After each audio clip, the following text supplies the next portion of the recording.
சுத்தமான காற்றுள்ள பகுதி என்று நம்மளுடைய முன்னோர்கள் அடையாளப்படுத்தியது எந்த இடம் தெரியுமா? வாங்க பார்க்கலாம். பசுமை சுற்றுச்சூழல்லையும் நமது பாரம்பரிய வாழ்வியல்லையும் மிக சாதாரணமான ஒரு செடியாக கருதப்படும் தும்பை செடி ஆற்றி வரும் பங்களிப்பு அளப்பரியது.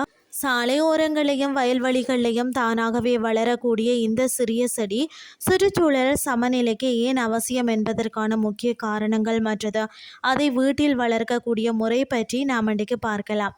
அதாவது பார்த்திங்கன்னா, தும்பை மலர் என்றாலும் மிகையாகாது. தும்பை மலர்கள் சிறியதாக இருந்தாலும் அவை அதிகப்படியான தேனை கொண்டிருப்பவை. கோடை காலத்திலேயும் வறட்சியான காலங்களையும் தேனீக்கள், வண்ணாத்தி பூச்சிகள் மற்றது சிறிய பூச்சிகளுக்கு இது ஒரு மிக சிறந்த வாழ்வாதாரமாக திகழ்கிறது. தேனீக்களின் பெருக்கத்திற்கு உதவுவதன் மூலம் இது மறைமுகமாக இயற்கை மகரந்த சேர்க்கைக்கு அதாவது வித்திடுகிறதுன்னு தான் சொல்லணும். தும்பை செடி கூட்டமாக வளரும் தன்மை கொண்டவை என்றதால தான் இவை தங்களின் வேர்களால் மண்ணை இறுக்கமாக பற்றிக்கொள்வதன் மூலம் பலத்த மழை காலங்களில் ஏற்படக்கூடிய மண்ணரிப்பை தடுக்கிறது. மேலும் இவை மடிந்த பிறகு மண்ணிற்கு சிறந்த இயற்கை உரமாக மாறி மண்ணின் மண்புழுக்கள் மற்றது நுண்ணுயிர்களின் பெருக்கத்திற்கு உதவுகிறதா. விவசாய நிலங்களின் ஓரங்களில் தும்பை செடி வளரும் போதும் அவை நிலத்திற்கு பாதிப்பை ஏற்படுத்தக்கூடிய மற்ற நச்சு படர்கோடிகள் மற்றது தேவையற்ற களைகள் வளர்வதை இயற்கையாகவே தடுக்கிறதா. அதனால் தான் இது ஒரு கலை நாசினி மற்றது இயற்கை வேலி போல செயல்பட்டு முதன்மை பயிர்களை பாதுகாக்கிறதா. அது மட்டும் இல்லாமல் தும்பை செடியின் இலைகளில் உள்ள ஒருவித நறுமணம் மற்றது மருத்துவ குணங்கள் தான் பயிர்களை தாக்கும் சில வகையான தீமை செய்யக்கூடிய பூச்சிகளை இயற்கையாகவே விரட்டும் தன்மை கொண்டவையாக இருக்கிறது. இதனால் தான் பார்த்தீங்கன்னா, ரசாயன பூச்சிக்கொல்லியின் பயன்பாட்டை குறைத்து இயற்கை விவசாயத்தை ஊக்குவிக்க இது பெரிதும் உதவுகிறதா. மற்ற தாவரங்களை போலவே தும்பையும் காற்றில் உள்ள அதாவது கரியமில வாயுவை உறிஞ்சி ஆக்சிஜனை வெளியிடுகிறதா.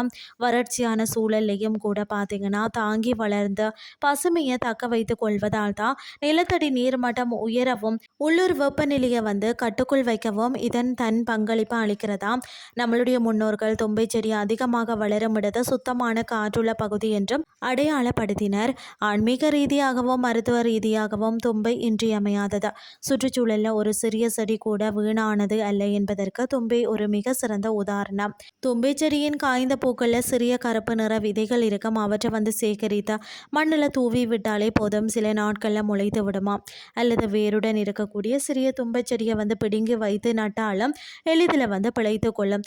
இதற்கு செம்மண் அல்லது சாதாரண தோட்டத்து மண் போதுமானது. நீர் தேங்காதவாறு வடிகால் வசதி உள்ள தொட்டியை தேர்வு செய்யுங்கள். தும்பைக்கு நேரடியான ஒரு சூரிய ஒளி மிகவும் அவசியம். எனவே வெயில் நன்றாக படக்கூடிய இடத்துல தொட்டியை வைக்கலாம். மண்ணில் லேசான ஈரப்பதம் இருந்தால் போதும். தினமும் அதிகப்படியான தண்ணீர் ஊற்ற தேவையில்லை. வறட்சியை தாங்கி வளரக்கூடிய தன்மையும் இதுக்கு இருக்கிறது. குறிப்பாக இதற்கு ரசாயன உரங்கள் எதுவுமே தேவையில்லை. மாதத்துக்கு ஒரு முறை சிறிதளவு மண்புழு உரம் அல்லது தொழு உரம் கொடுத்தாலே போதும், செழிப்பாக வளரும். தும்பை செடி காற்றில் உள்ள தூசிகளை உறிஞ்சும் தன்மை கொண்டது. எனவே சாலையோரங்களில் மாசுபடிந்து வளரக்கூடிய தும்பையை தவிர்த்து வீட்டில் சுத்தமான சூழலில் நாமே வளர்க்கும் தும்பையை மருத்துவத்திற்கு பயன்படுத்துவது பாதுகாப்பானது.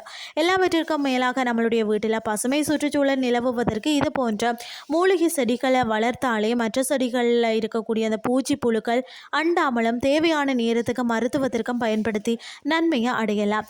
இதனால் நாமும் சுற்றுச்சூழலுக்கு சிறு உதவி செய்தவர்களாகவே இருப்போம்.